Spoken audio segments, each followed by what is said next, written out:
har teorier, og vi læser bøger om emnet, og vi holder pædagogiske dage og pædagogiske seminarer, vi går på kurser med psykologer, psykiater og psykopater, og diskuterer og bliver ikke enige alligevel, og vi diskuterer igen, for eksempel uger op til skolestart, og så blander virkeligheden sig jo igen ofte forstyrrende ind i det hele. Der er elever.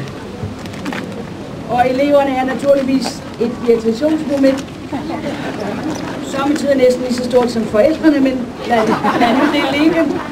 Eleverne bringer samtidig virkeligheden ind i det hele, fordi de ikke opfører sig, som man havde forventet.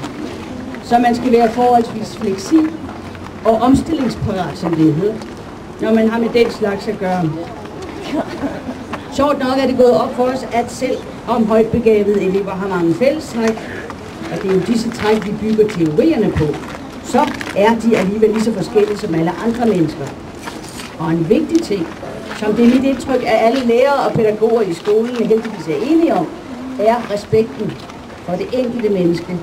Det er ikke bare en elev, eller bare et barn.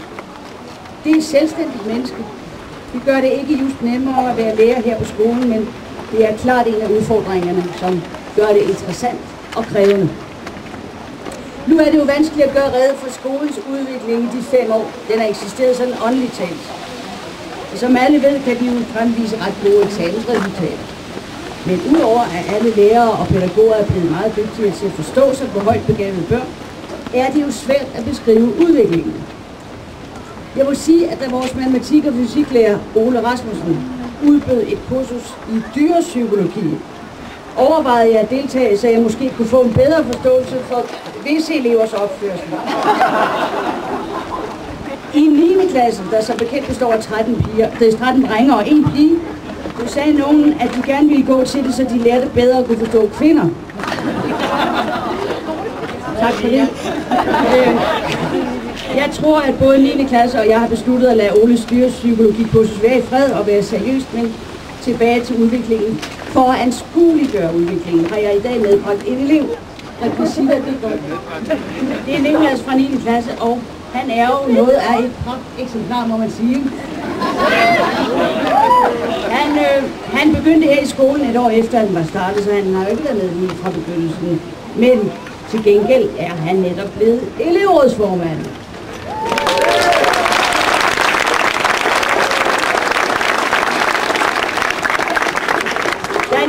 Da Nicolas var lille, så gik han med sådan cirka hertil.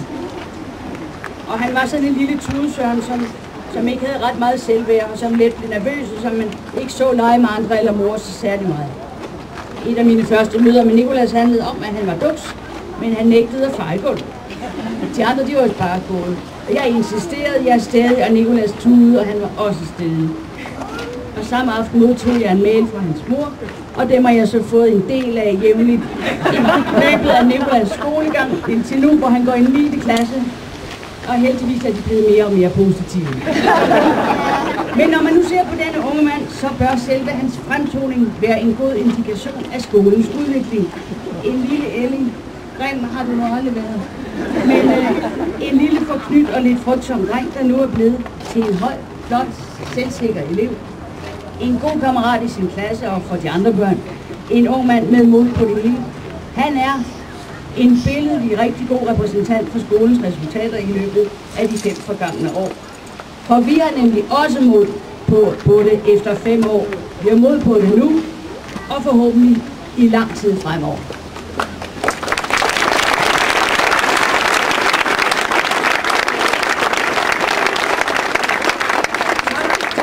Tak for jeres opmærksomhed. Jeg giver nu ordet til elevrådsformand Nicolas Arndt.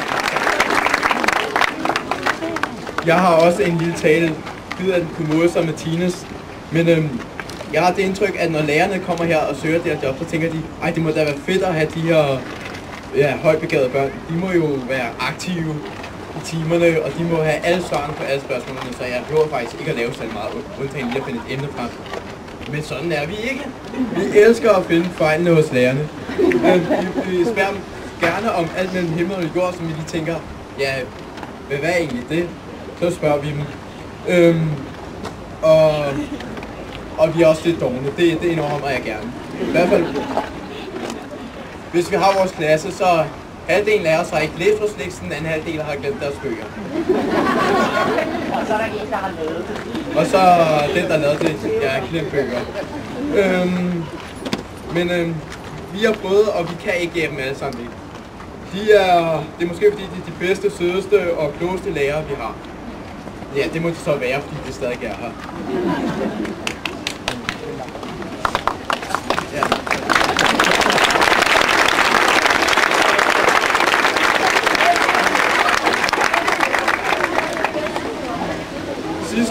Sidste år så flyttede vi jo Rosenkæret, som vi er på nu.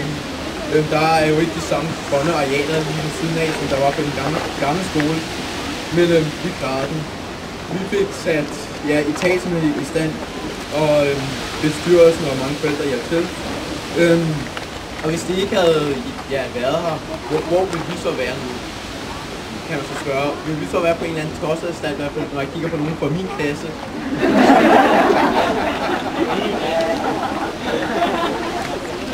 Eller vil vi stadig være på vores gamle skoler, kigge ud af vinduet, eller hvad vi vil til at gå med? Og så også til skolelederen. Vi har jo haft 4 skoleledere i alt, eller i hvert fald noget af den stil. Jeg har ikke talt på mig, og det er jo igennem 5 år. Ja, Tina har også været skoleleder. Ja, men så der har jo været meget kamp om pladsen for at være skoleleder på denne skole. Og det kan jeg godt lide. Fordi så må vi jo også have en rigtig god skoleleder, som altid er klar til at printe vores file ud, når vi har glemt at printe. 1, 2, 3.